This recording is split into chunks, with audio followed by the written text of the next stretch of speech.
So far, we have explored the inner tools that shape our consciousness: fasting, celibacy, breath, attention, and inner sound. These are powerful instruments for transformation. But let us not forget, we do not exist in isolation. The soil in which a seed grows is crucial as the seed itself.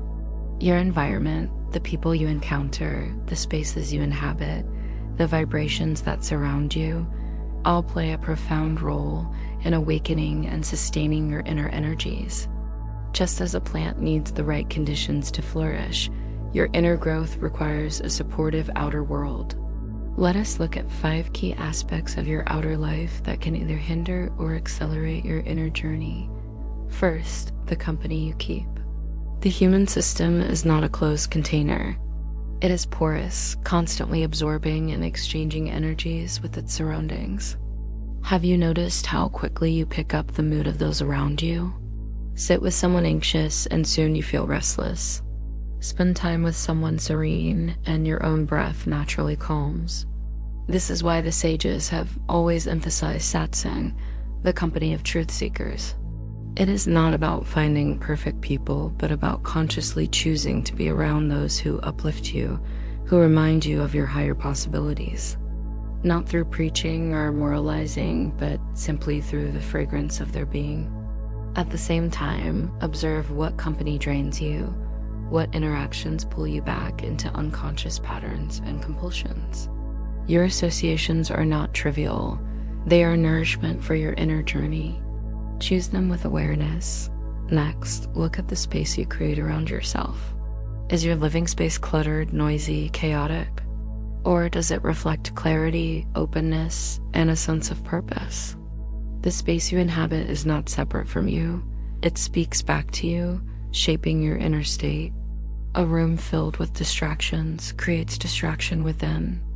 A space kept clean, quiet, and alive with a sense of sacredness supports your inner stillness. This doesn't mean you need elaborate temples or rituals everywhere. It simply means living with awareness. Even the way you arrange your furniture, the colors on your walls, the quality of air and light in your room, all these subtly influence the atmosphere of your inner world. Take a moment now to look around you. What does your immediate environment say about your inner state? What small changes could you make to create a space more conducive to clarity and presence? The third aspect is your relationship with nature. In our modern lives, we have become increasingly disconnected from the rhythms of the natural world. We forget that our body is made of the same elements as the earth around us. Our flesh is soil, our breath is air, our blood is water, our warmth is fire. To awaken your energy fully, you must reconnect with these elements. Walk barefoot on the earth, sit by a flowing river, watch the sunrise without distraction. These are not sentimental activities, they recalibrate your entire system. They remind your body of its original harmony with existence. A single hour spent in nature, fully present, can do what days of restless effort cannot. It aligns you with rhythms far older and wiser than our human-made schedules. Make time regularly to immerse yourself in the natural world, not as an escape, but as a way of coming home to yourself. Fourth, consider the balance of your relationships. Human connections are perhaps the greatest source of both nourishment and entanglement in our lives. When unconscious, relationships can drain your energy, feeding patterns of attachment, insecurity, or constant seeking of validation. But when lived with awareness, they become mirrors for your growth. Every interaction becomes a chance to observe yourself, to see where you cling, where you react, where you resist. The key is not to run away from relationships, nor to be lost in them, but to engage with them consciously.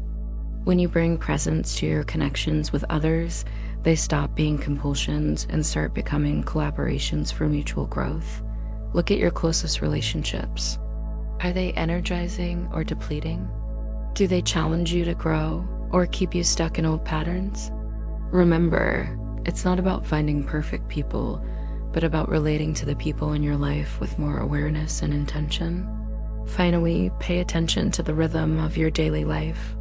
Your outer routines are not separate from your inner journey. The way you eat, sleep, work, and rest shapes your energies in profound ways. Too much indulgence, and you become dull and heavy. Too much austerity, and you become rigid and brittle. The middle path is not a compromise, it is a dynamic balance. The right rhythm creates a body that is resilient, a mind that is pliable, and an energy system that is receptive. This is why discipline is so valuable in spiritual practice, not as a form of restriction, but as a way of creating beneficial rhythms in your life. Observe your daily routines. Are they supporting your inner growth or hindering it? Small adjustments in your eating habits, sleep patterns, or work schedule can have a significant impact on your energy levels and mental clarity. When your outer world aligns with your inner practices, transformation does not feel like a struggle.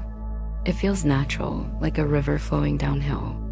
The support of your environment, the nourishment of uplifting company, the harmony with nature, the balance in relationships, all these become silent allies on your path. Remember, Kundalini Awakening is not only about sitting with closed eyes in meditation.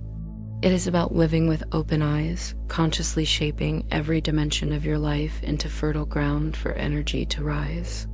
Your practices build the inner fire, but your outer world provides the oxygen that allows that fire to burn bright and steady. As you continue on your journey, pay equal attention to both your inner practices and the world you create around you. Let them support and reinforce each other. Inner stillness will help you create a more harmonious outer life, and a well-ordered outer life will deepen your inner experiences. This holistic approach, where inner and outer, above and below, spirit and matter are all embraced as one reality, is the key to sustainable transformation. It's not about escaping the world, but about living in it with such awareness that every moment, every interaction becomes an opportunity for growth. So take a fresh look at your life. What aspects of your outer world could use some conscious attention? What small changes could you make today to create an environment more conducive to your inner flowering? Remember, you are not separate from your surroundings.